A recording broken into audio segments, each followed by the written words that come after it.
Okay guys, today I want to talk to you a little bit about a very important vertical jumping exercise that is extremely important for increasing your plyometric ability, and that is going to be depth jumps.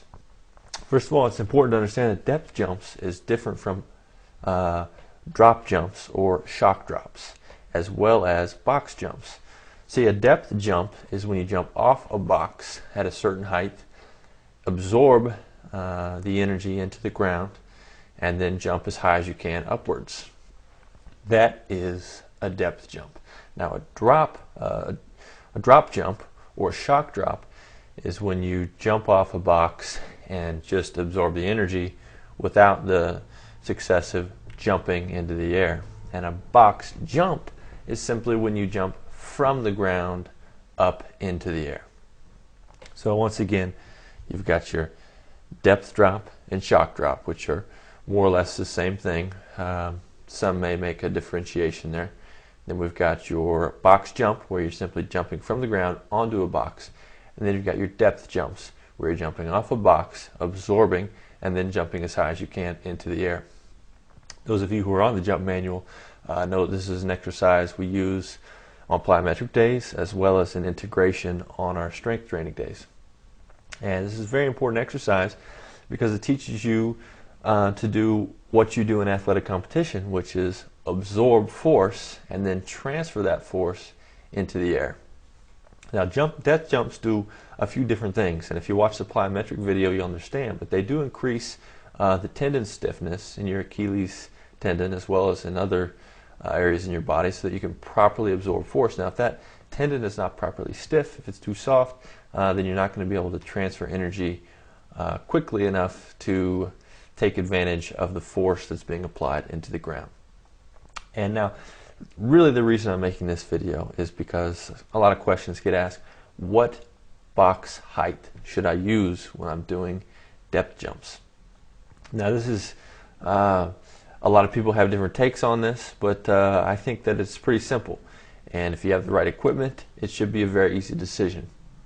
The height that you need to be using with your depth jumps is the height that allows you to attain the maximum vertical height during the jump.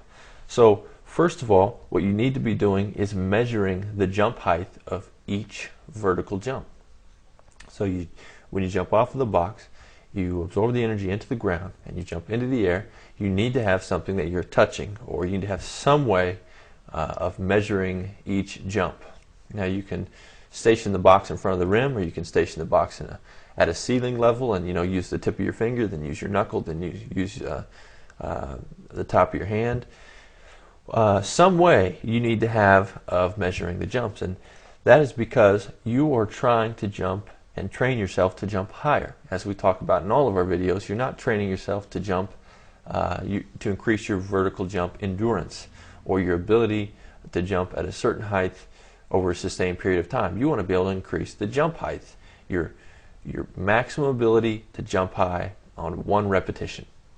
So what you need to make sure you're doing is that you're jumping as high as you possibly can. That way you can be absolutely certain that each jump is actually furthering your ability to jump higher, and you're not just grinding out mindless repetitions. I say that all the time, and people still don't get it. Some of you guys are, I know this, Jacob, I know this, but some people still don't get that. So I think it's very important to internalize that, and measuring it is the surest way to get a bead on that intensity level per repetition. Okay, now, as with jump height, you want to choose, you see, your ability to absorb force is going to determine how high of a box you can use. For instance, some of you are going to jump off a 12-inch box, and you're really going to jump just as high if you weren't jumping off a box. But what you'll notice is you incrementally increase that box height. Maybe you go from 12 to 18 inches, and then to 24 inches, and you keep going up. You'll realize there's a point where you're jumping higher. And then if you go past that point, you realize you're not jumping quite as high.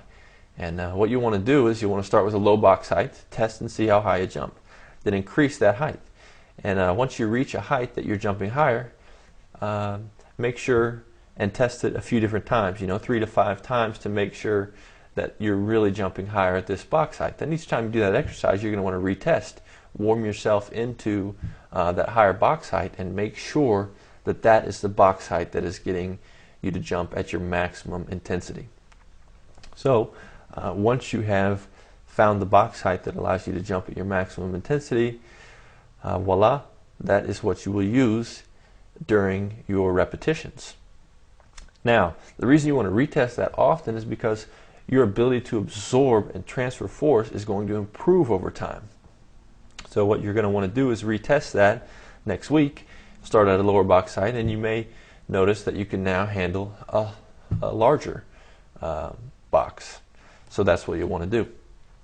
Now I just want to, that was the main point of this video, is to let you know that you need to choose the box height that maximizes your ability to absorb and transfer force, and that will change, and you need to adapt to that.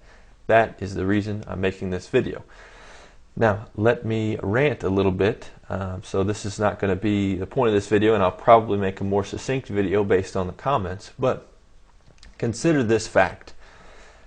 Based on the height of the box you're using, you're going to jump higher into the air. So what that tells you is that based on the force you absorb, you will actually jump higher if you can absorb that perfect amount of force. Now consider that when you're doing your vertical jump approach. When you're approaching the rim and you want to dunk, or you want to block a shot, you need to work on your approach at also providing that type of force absorption before the jump. If you run into your vertical jump very slowly, you're not going to provide enough of that eccentric energy in order to transfer it into the air during the vertical jump. So what you need to realize is during those box jumps, that is the optimal amount of eccentric energy that needs to go into the counter movement to jump higher. So when you're doing your regular jump approaches, what you need to think about is, how can I get that same amount of force, that way I can jump higher? A lot of times it's going to mean running a little faster when you do your vertical jumps, and it's also going to mean jumping into the jump a little higher. It may mean slowing down or jumping a little lower. What you need to do is find that happy medium where you're not running so fast into it that you're not able to handle the force absorption and transfer the energy.